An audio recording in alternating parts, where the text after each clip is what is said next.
Bem-vindo a mais um vídeo do projeto Planos em Prática, nossa série de exercícios de escrita criativa. Hoje sim, é o episódio final da nossa 10ª história, Vozes Abandonadas. Se você não acompanhou desde o início, o link para o primeiro episódio está aqui embaixo na descrição.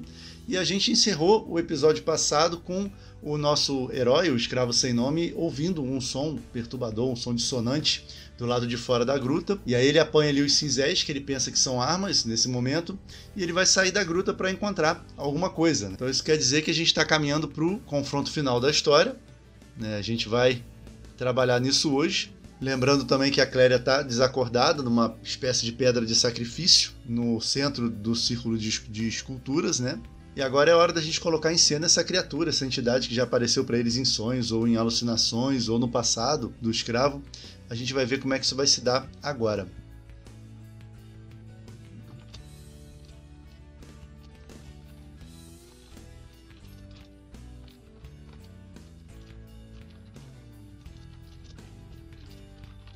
Pronto, então só completei o trecho que havia antes, tentando manter o mesmo tom, e assim eu consigo pontuar para levar o personagem à ação.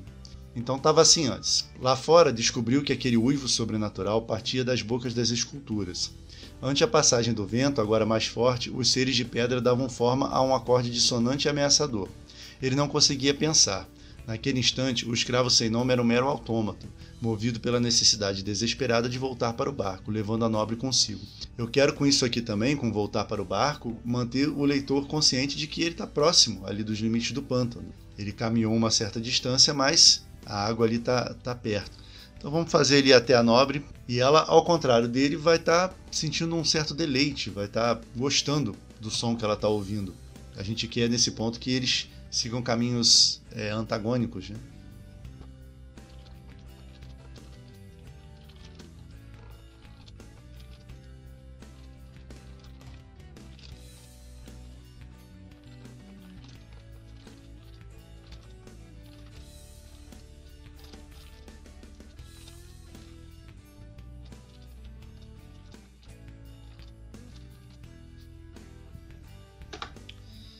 Então, andou até o centro do círculo formado pelas estátuas, junto à pedra onde ela estava deitada.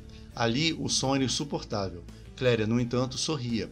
Era como se recebesse afagos de alguém muito amado. Ele tentou levantá-la, mas ela o repeliu com um débil movimento de ombro. Então, lembrando também que essa cena está sendo feita pelo ponto de vista dele, né? A gente alterou os pontos de vista ao longo da história, mas essa aqui vai ser sobre o olhar dele, que é o protagonista da história, afinal de contas, né?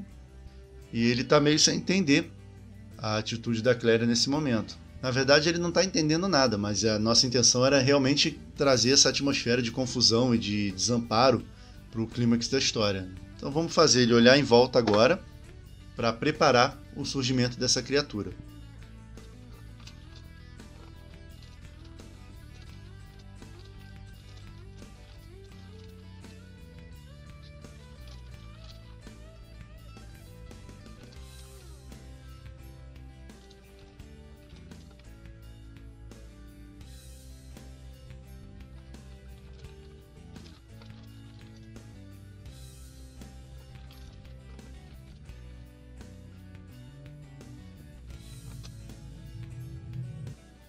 O escravo olhou para as bocas escancaradas das estátuas. Os uivos aumentavam e diminuíam a intensidade, conforme a vontade do vento.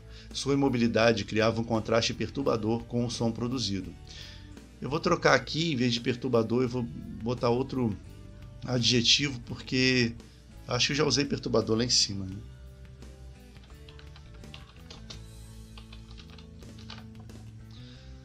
Sua imobilidade criava um horrível contraste com o som produzido, mas agora havia algo na paisagem além delas. É a hora de introduzir essa criatura. Quanto a isso, eu ainda tenho algumas questões em aberto na cabeça.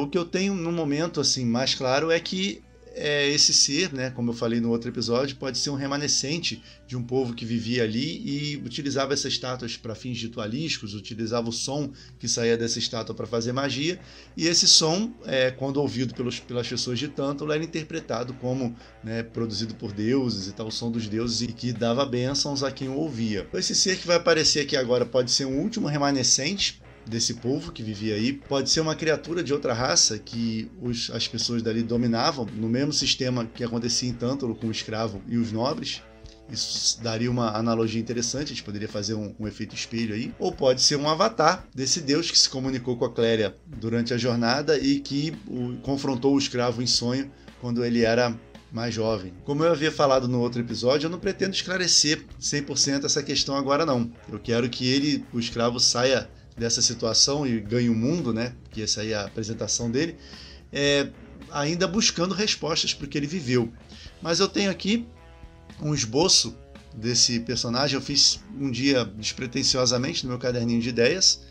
Então eu tenho ali na direita um esboço desse ser, né, dessa criatura que vai aparecer. E qual é a minha ideia, né? Que seja alguém com traços monstruosos e que um dos braços não seja exatamente sólido, que esse braço ele tenha água escorrendo dele indefinidamente, como tentáculos, já que o personagem viu tentáculos no sonho, e também mostrando que esse ser tem alguma ligação inabalável com a água, com o pântano. Então essa é a minha ideia, uma criatura grotesca, assim, com a pele meio estragada, ou alguém que vive submerso, né? Não sei, foi só um esboço que eu fiz, eu gostei e resolvi aproveitar como personagem para essa história. Então vamos lá, vamos ver se a gente consegue colocar ele agora no final.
Eu trabalhei aqui num pequeno parágrafo com a descrição da criatura e ficou assim: a mão esquerda era imensa e vinha crispada, as unhas brancas e molhadas refletindo a pálida luminosidade daquela manhã. Não sei se a questão da distância daria para ele enxergar isso, mas para efeitos dramáticos eu vou manter e depois eu penso se fica ou não. Do braço direito escorriam fios d'água, dando a impressão de que o ser ainda emergia do pântano. Esparsos tufos de cabelo grudavam em sua fronte e rosto, ocultando parte da fisionomia inumana. O escravo paralisou, procurando em vão compreender o que havia diante de si. Eu acho que dá para emendar aqui em cima, por enquanto. Eu não quero um bloco de descrição muito grande, mas agora é a apresentação, né, do antagonista da história, então tem que valorizar, né? E vou dar a entender de alguma forma aqui que ele está atendendo ao chamado, né, desse som. Então, conforme o escravo tirou o musgo, as plantas que cobriam as estátuas, elas voltaram a emitir o som, e esse som é que chamou a criatura.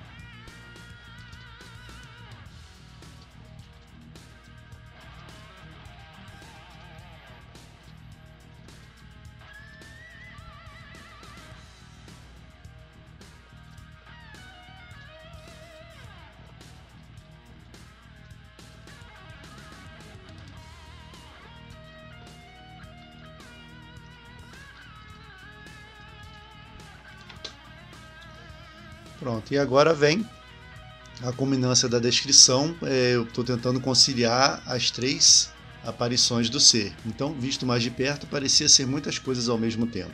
Um homem disforme e inchado, cuja pele tinha os matizes de um cadáver após séculos submerso. É a forma dele agora. Uma massa revolta de tentáculos úmidos contorcendo-se em nós impossíveis, como o escravo viu no sonho dele. Um ponto luminoso pulsando em meio a uma esfera de caos. Isso aí foi a visão da Clélia. Tudo ao mesmo tempo. Beleza, então a gente já tem o cenário.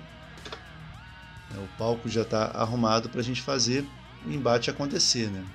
Já estava previsto para essa história que o clímax seria realmente muito mais ação, até para compensar a parte mais reflexiva, a jornada pelo pântano, né, o mergulho no psicológico de cada personagem. Então acho que vai ser interessante agora no final a gente acelerar um pouquinho e fazer as coisas se resolverem mais na parte física, né? A gente tentar fazer um embate aí, até porque é um escravo, ele não tem a mente muito sofisticada nesse ponto, né? Então ele não vê muitas formas, não vai ver muitas formas de lidar com o problema a não ser atacando o problema. E a gente vai ver o que isso vai dar.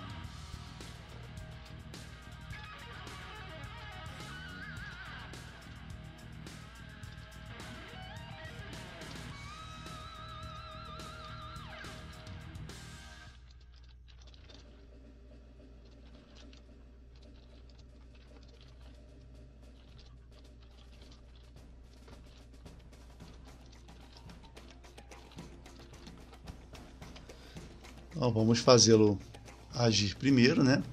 Ignorando o estômago revirado e a súbita tontura, o escravo avançou. O cinzel cortou o ar da mesma forma que atravessou o braço que parecia feito de água e resvalou em uma das estátuas. Tem muito que aqui, daqui a pouquinho eu vejo isso. Após um poderoso retinir que gerou faíscas azuladas, ele sentiu uma leve corrente elétrica percorrer seus dedos. Então, 3 Qs nessa frase e um deles tem que sair agora. E eu acrescentei esse momento aqui justamente para demonstrar o poder do cinzel, né? Que a princípio ele não vai causar nenhum mal, nenhum dano à criatura, mas o escravo precisa perceber que ele tem armas poderosas na mão.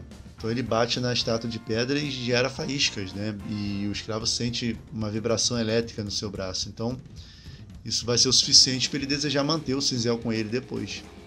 Que é o que a gente precisa para dar continuidade à história dele. Então vamos lá, vamos resolver esses cases aqui. Pronto, suficiente, né? O cinzel cortou o ar, assim como atravessou o braço que parecia feito de água e resvalou em uma das estátuas. Após o poderoso retinir que gerou faíscas azuladas, ele sentiu uma leve corrente elétrica percorrer seus dedos. Beleza, não sei se esse parágrafo está tão bem construído assim não. Na hora de trabalhar a versão final, eu mexo nele. Vamos lá.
Então, a graça agora na história é a gente dar algum perigo para o nosso protagonista, para que o dilema final, para que o momento do clímax desse confronto tenha alguma importância, né? O leitor precisa sentir que o personagem pode morrer, né? Que pode perecer ali diante do seu oponente. Então ficou assim, logo depois que ele deu aquele golpe que não causou efeito algum, que passou pelo braço de água do monstro, né? Aí eu escrevi assim: o ser não emitiu ruído algum. Em vez disso, recuou lentamente seu braço líquido, a pele fina enrugando-se como uma roupa larga sobre seu corpo disforme, e depois o levou à frente, fazendo os tentáculos de água serpentearem em direção ao seu oponente. O escravo sentiu o golpe gelado, ao mesmo tempo em que um cheiro ácido fez suas narinas arderem. Ainda que estivesse de pé, no centro do círculo das estátuas, sentia como se lutasse para alcançar a superfície de um rio turbulento. A água viscosa o empurrava para baixo, roubava o ar e o calor de seu corpo. Não havia como fugir. Beleza. Vamos dar só aqui um indicativo de que ele conclui que o ser estava ali obedecendo a algum tipo de chamado, né, das estátuas. Eu acho que eu não mencionei isso em lugar nenhum, e na verdade eu nem sei se esse é o melhor lugar ou se não deveria entrar antes. E aí eu quero que ele se dê conta de alguma forma de que o ser está ali em busca da Cléria. Que ele ouviu esse chamado das estátuas porque tem alguém ali naquela pedra de sacrifício, né? E o escravo está entre os dois. Isso vai gerar o dilema do final.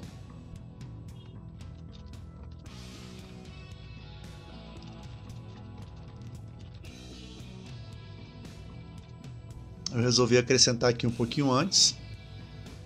E aí ficou assim: o escravo paralisou, procurando em vão compreender o que havia diante de si.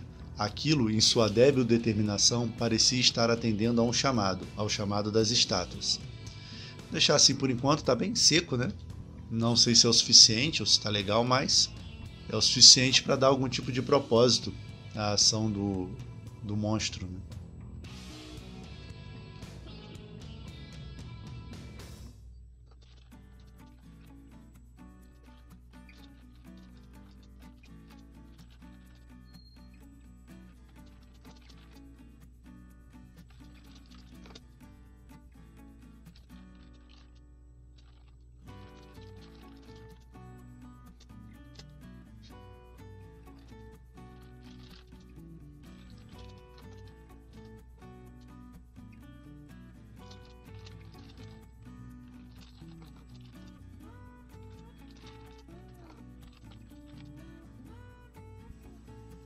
Uma das torrentes de água comprimiu com força seu pescoço e deslizou em direção aos olhos. Logo, uma ardente escuridão tomou conta de tudo.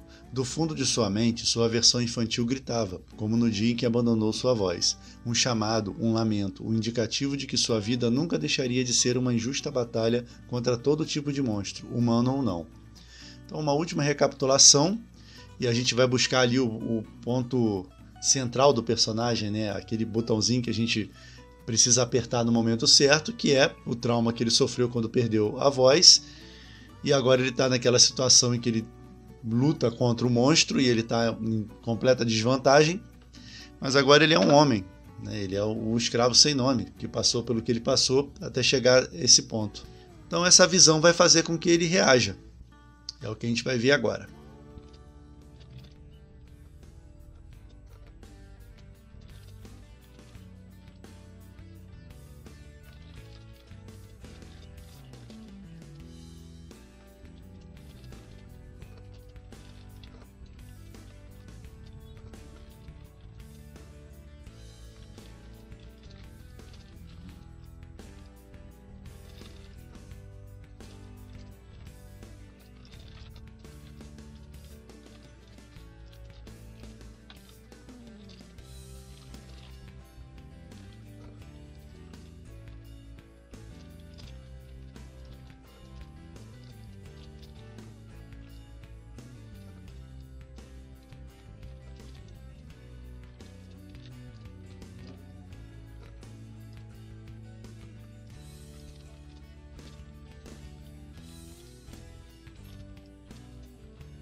Pronto. Então ficou assim. O escravo sem nome deixou de ouvir o cântico das estátuas. Sua mente agora era dominada por seu grito de criança, estridente, forte e desesperado. Ele então fechou a mão com ainda mais força sobre a empunhadura do cinzel e esticou o braço. Tem forte força aqui. Depois eu dou uma olhadinha. A ponta da ferramenta escorregou pela carne gelada da coisa, até o ponto em que o escravo sentiu a mão em contato com ela. Ergueu os olhos apavorados e cheios de fúria. E aqui eu vou trocar para revolta. Que agora que eu vi que eu usei essa palavra no final. Ergueu os olhos apavorados e cheios de revolta, no instante em que o ser deu um passo atrás. Sangue negro como tinta de lula jorrou sobre a lama do chão. A criatura pôs a mão em garra sobre o orifício recém-aberto. O escravo jurou ter visto surpresa em seus olhos apagados. Surpresa e fúria. Beleza. Então aqui a gente está perigosamente próximo do dilema. O que eu tenho em mente agora? O escravo vai perceber que ele está entre a criatura e a Cléria, que está ali na pedra de sacrifício, como eu tinha falado. E nesse momento em que a criatura foi ferida, ela vai atacar com muito mais intensidade. O personagem vai se ver numa situação limite.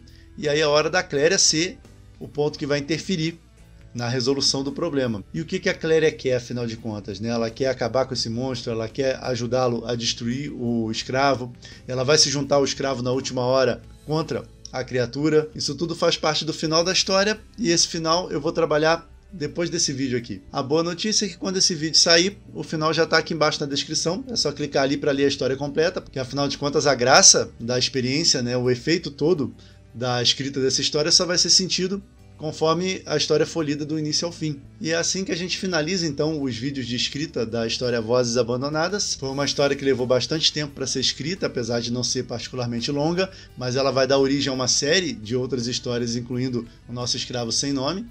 Ele ainda tem uma longa jornada pela frente. Quanto a Claire eu ainda não sei, mas dá uma olhadinha na história completa aqui embaixo, eu espero que você goste. E na semana que vem a gente começa tudo de novo, a gente vai sair em busca da nossa 11ª história. Enquanto isso, se você ainda não viu, aqui do lado tem a playlist completa com todos os episódios, todas as histórias escritas até agora. E aqui embaixo na descrição tem o link para o nosso site e para nossas redes sociais. Era isso para o vídeo de hoje, abraços e até a próxima!